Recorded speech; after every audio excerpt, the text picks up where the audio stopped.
So now that you have some idea, hopefully, and I hope you've either made some notes or some mental notes about understanding yourself. These are the things that make me fearful. This is the way I respond to that.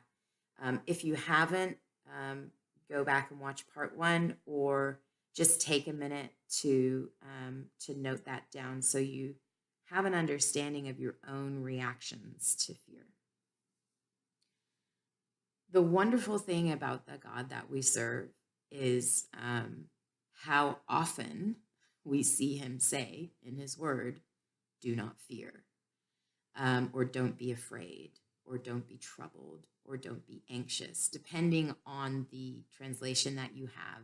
It could be any of a number of phrases, but the intention is always the same. You're feeling fearful in one form or another, and he's saying you don't have to. And the beautiful thing about that is whenever he says that, he tells us why. Don't be afraid because. So, what I want to do is talk to you about a few different things from his word and then give you some tools to help God help you when you are fearful. So, the first is um, if for your own good or for your own interest after this or right now, whatever, just Google Bible, do not fear, and have a look at the insane number of verses that have this reference or something very close to it in them. I promise you, God is very conscious that we are fearful people, and he's very reassuring about why we should not be. I want to give you a mental image to help with this. If any of you are parents or maybe older siblings to young kids or teachers, or if you've ever been in a situation where someone else is dependent on you and you are in circumstances that to them seem very scary or painful, but to you are no big deal at all. You know you can handle it, right? So the best example I have is when my son was like 1.5. He can walk, he can run, but he's not very good at it, and he often falls over. And we're walking down a rocky path, and he does not want to hold my hand. He's getting to the age where he wants to be independent. He wants to run. It's a safe place for him to do that. There's nobody else around. But I know that if he does that on this path, he's going to fall over, and it's warm and he's in shorts. He's going to hurt himself, his hands or his knees. Something's going to happen. But he's insistent that he wants to do this. I know I have the resources to deal with whatever might happen if he gets hurt. So I let him go. And sure enough, he runs down and he trips and he hurts his hands and his knees and he's crying. And I pick him up and I brush him off and I hold his hand. I say, don't worry, we got this. We're okay. And we keep going. I want to give you that mental image. When God says don't fear, it's not because it's like you're doing something wrong and I'm going to punish you for it. You can't stop yourself feeling fearful. You can't stop that, but he can. The way he can stop that is to show you, I've got the resources to deal with this. If you get hurt, if something goes wrong, or even if just the threat of something going wrong, I can handle it. I'm going to hold your hand. I'm going to take you through it. Don't you worry, sweetheart. I've got you. I know not all of us had fathers, real life fathers, who had that type of approach or who proved themselves to be able to deal with stuff. So if you don't have a person in your life who's demonstrated that to you, I can handle this and you're going to be okay. Just try to ask God to show you mentally, visually, how he can be that for you. Because the truth is, I have a wonderful father, and I'm very, very blessed to be able to say that. And the more I do women's ministry, the more I realize how rare that is.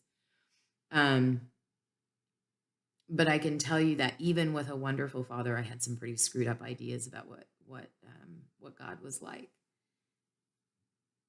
But I do have a mental image of a protective, stronger man who's going to get me through this thing that's scary or dangerous or whatever. I do have that physical experience in life. So it's easy for me, it's mentally easy to transfer that to God. If you don't have that, ask him to give it to you. That is how he sees this. And he will give you great comfort and reassurance through that. So if you don't have a tangible example, ask him to give you one. So the first verse I'm going to read is Isaiah 41:13. This is one of my favorite verses for when I'm feeling anxious or like things are really uncertain or unknown. For I hold you by your right hand, I, the Lord your God, and I say to you, don't be afraid, for I am here to help you. So the image there is first one of physical safety, right? I'm walking, he's holding my hand. And in terms of it being the right hand, that's significant culturally.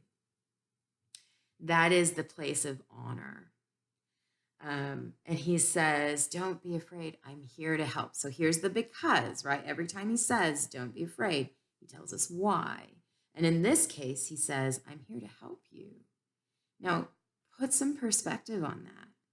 You're talking about the most powerful, knowledgeable creator God. Literally nothing in the universe is as strong or as knowledgeable as he is. And he's saying to you, I'm holding your hand and I'm here to help you. Like, that is a beautiful picture. And I'm so grateful for it, because when I have these moments of like, the Holy Spirit always reminds me of that. I'm holding your hand and I'm here to help. And it's wonderful.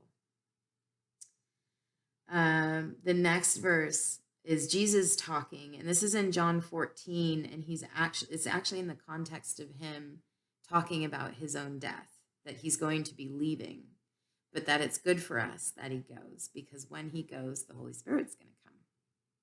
So this is John 14:26 and 27. But when the Father sends the advocate as my representative, that is the Holy Spirit, he will teach you everything. He will remind you of everything I've told you. I'm leaving you with a gift, peace of mind and heart. And the peace I give is a gift the world can't give, so don't be troubled or afraid. So what's our because? He says, don't be troubled or afraid. And how is he qualifying that? He says, I'm going to send you an advocate. That's the Holy Spirit, who's going to, and he will never leave you. He will never leave you. He's going to teach you, and he's going to remind you of what Christ taught you. And he says, I'm leaving you with a gift, peace of mind and heart. Now, honestly, what is more valuable in a volatile, awful world than peace of mind and peace of heart? Like, peace of mind and heart is calm. It's safe. It's everything's in place as it should be. And Jesus isn't saying life's going to be great. What he's saying is, I can give you, and I am giving you, peace of mind and heart through the Holy Spirit. So don't be afraid. And I think it's really important that he says, the peace I give is a gift the world cannot give you. There will be people who don't know God that will tell you they are peaceful. They have a measure of peace of mind, of calm, or of presence, whatever. That's not coming from God. And the peace that they're getting is temporary and not eternal and not as strong as what God can give you. If you haven't studied God's peace, totally worth it. It's wonderful. The next verse is Joshua 1:9.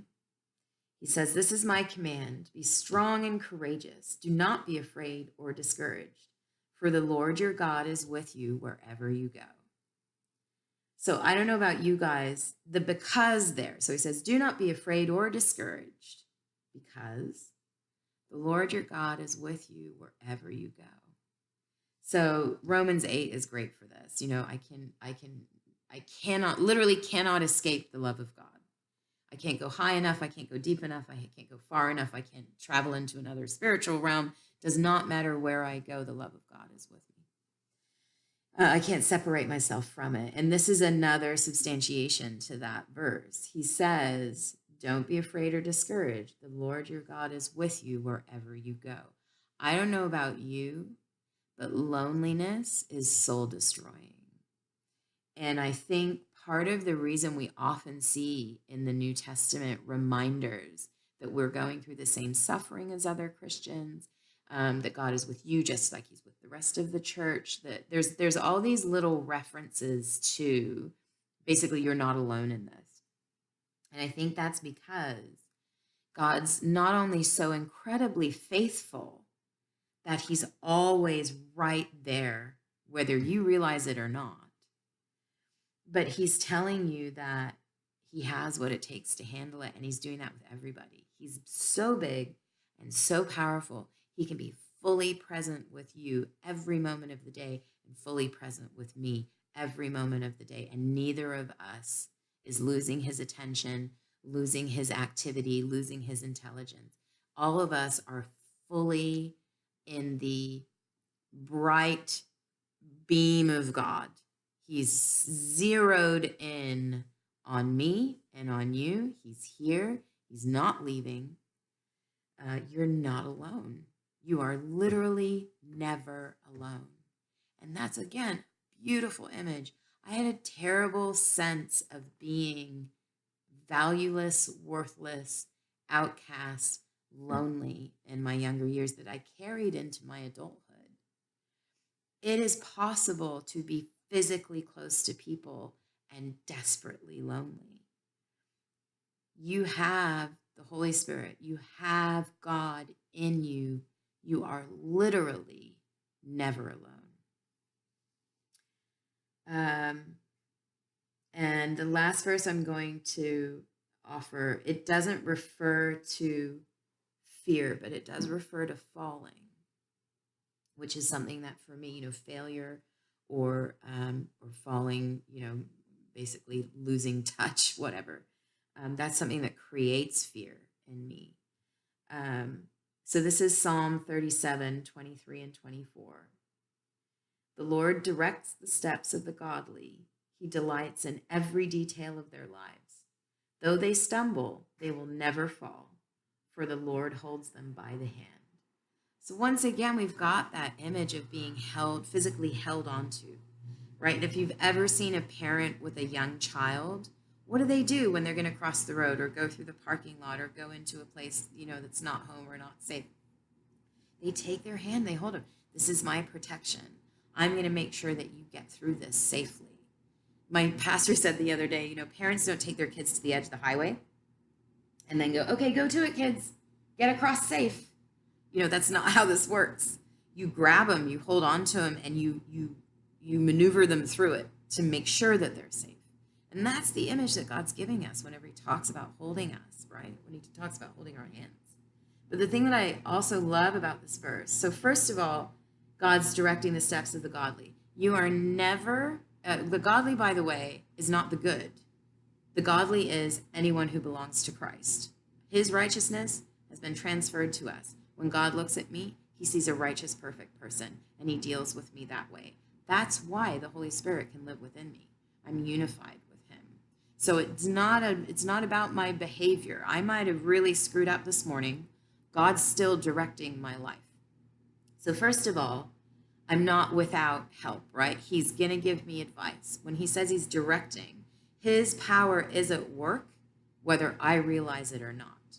He has a purpose and a plan, and he's working it out in my life, whether I am conscious of it or not. He is directing my life. He delights in every detail of their lives. How many people think that, well, this isn't important enough for God, or God doesn't care about that, or he's only going to care about that if I also do this other big thing? God, this particular verse, when I first had this transformation with God, when I first had this intimacy with God show up, And that's another video, and I'll try to remember to link it in the description.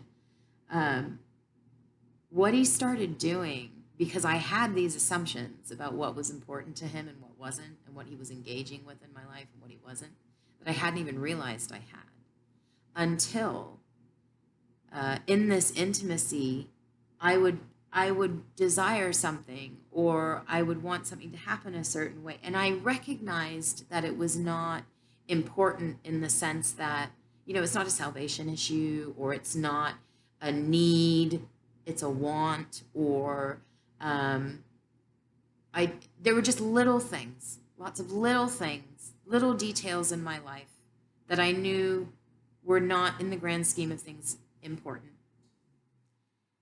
And it wasn't that I wasn't talking to God about them at all, but I was kind of, oh, well, I want that, or kind of sheepish about it. And he just kept giving me all these little gifts, and they're so unimportant, and they would mean nothing to anyone else. But to me, at that time in my life, they were God saying, I'm always watching, I'm always listening, and it gives me joy to give you joy. And it was the biggest, most overwhelming gift, and I needed it so desperately at the time. I was just coming out of deep, clinical, life-threatening depression. I was just getting my feet under me. He was showing up in every detail, literally just like he says. He was just kept showing up, kept saying, I'm here, I'm listening, look what I'm doing here, I've got a present for you. He was giving me pleasant surprises. I felt like my whole life up to that point had been so full of the rug getting pulled out from under me. And here I was, day after day for a year, just getting all these little gifts that meant nothing to anyone else, but they showed me the absolute detail of his interest. I wanted furry socks. Furry socks got not fashionable, but trendy at that time, where you would sit around the house in furry socks. I mean, everybody's got them now, but at this time in my life, not everybody did. They just showed up, and I just thought they're so snuggly and cute. And I realized, but I couldn't justify it in the budget, whatever. And a friend gave me furry socks. Little things like that. Not important, but I wanted them. And I can't tell you, it's so stupid. My friend gives me this gift, and I almost start crying, and she can tell that I'm almost crying, and she's like, they're socks, to her, she's just like, what is going on? But I knew she'd been led to that by God, and I'm tearing up now, and it's because it's half humor and half joy. It's just this knowledge that God is he loves to love us. He delights in delighting us. Like, he's so giving. That's what it is. He's so generous. And we underestimate that about him all the time. And he spent a year just showing me how generous he was. And in the littlest things. So the last sentence of that verse is, though they stumble, they will never fall. That was a really big one for me, where I was at when God first brought this verse to me, because I had spent my whole life falling, failing, never finishing, always never measuring up, or at least that was how I felt about it. Hadn't achieved things in my career that I wanted to achieve, hadn't achieved things in my family and my marriage that I wanted to. I mean, I was just failing on every level. Trying to have a baby, couldn't get pregnant, all kinds of stuff, big stuff, little stuff.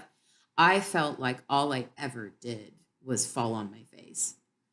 And what God said to me here was, and again, it was that picture of holding the hand. So if you're walking with your little kid and you've got their hand and they're like wavering, stumbling, they'll trip, and for a second, their whole weight goes on you. You have to catch them because they have lost control in that moment, and they're headed for face first into the dirt, right? But because I've got his hand, when he stumbles, just sweep him up, put him back on his feet, and we keep going. He doesn't get hurt. You might have got a little startled, but he's fine. I'm fine. We're just going to keep going. That was the image that I got from God. It was like, yeah, there'll be obstacles. Stuff will happen. You'll trip. You'll make mistakes. Sometimes you'll sin. You'll choose the wrong thing. But I'm never going to let you face plant. I'm always going to catch you before it gets dangerous, right? I love that image of him. And I love that the reason he says we won't fall is because he is holding us. It's not his angels. It's not any saints. It's not a vague, formless power. It is God himself, the creator of this world, catching me so that I don't faceplant in the dirt.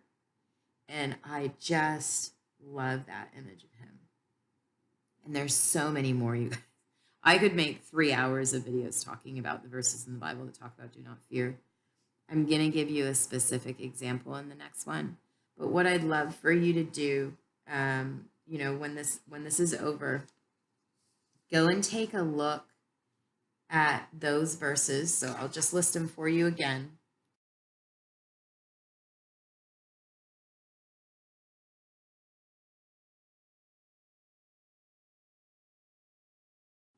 Take a look at those verses and ask yourself where you've already seen God fulfill those promises in your life. Because I promise you he has. And you might not have realized it. But if you say, Holy Spirit, I want to see that you've already been true to these promises in my life, he'll show you and you'll be amazed. So just read those verses and write down anything he brings to mind where he was present and protective and guiding, where he was holding your hand, where he was with you, all of those things. And then come in and we'll talk about the next stuff.